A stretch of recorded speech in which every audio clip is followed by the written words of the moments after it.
আজ লেবাননে স্থল অভিযান শুরু করেছে দখলদার ইসরায়েল। অভিযানের নাম দেওয়া হয়েছে অপারেশন নর্দার্ন অ্যারোস।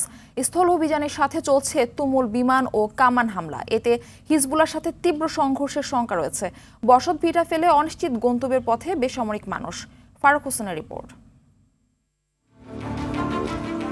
এখন পুরোদস্তুর যুদ্ধক্ষেত্র লেবাননের মাটি। মুখোমুখি ইসরায়েলি ও হিজবুল্লাহ যোদ্ধারা।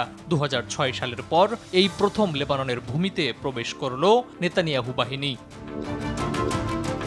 ইসরায়েলি প্রতিরক্ষা বাহিনী এক্স হ্যান্ডেলে জানিয়েছে, হিজবুল্লাহর অবকাঠামো লক্ষ্য করে দক্ষিণ লেবাননের সীমান্তবর্তী কয়েকটি গ্রামে নির্দিষ্ট এবং সীমিত স্থল অভিযান শুরু করেছে সেনারা। অভিযানের জন্য সেনাদের সম্প্রতি প্রশিক্ষণ দিয়ে প্রস্তুত করা হয় বলেও জানায় তারা।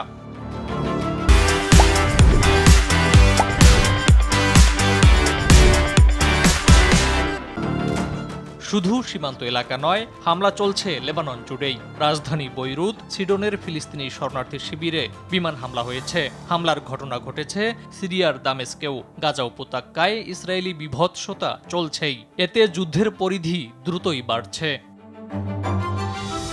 ইসরায়েলকেও জবাব দেওয়ার চেষ্টা করছে হিজবুল্লাহ। ছুটছে রকেট, তবে রকেটগুলো আকাশেই প্রতিহত করার দাবি করছে ইসরায়েল। কিছু রকেট ইসরায়েলের মাটিতে পড়লেও আঘাত হানছে খোলা জায়গায়। ফলে প্রতিপক্ষকে ঘায়েল করার ক্ষেত্রে অনেকটাই ব্যর্থ হিজবুল্লাহ।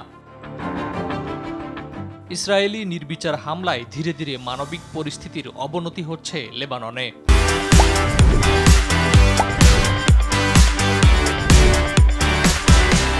ঘরবাড়ি ছাড়ছে আতঙ্কিত জনতা, ছুটছে সিরিয়ার দিকে।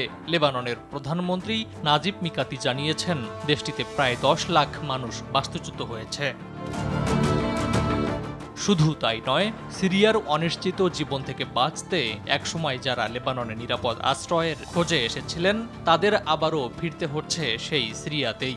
এ যেন আগুন থেকে আগুনেই ঝাঁপ দেয়া। ফারুক হোসেন, RTV।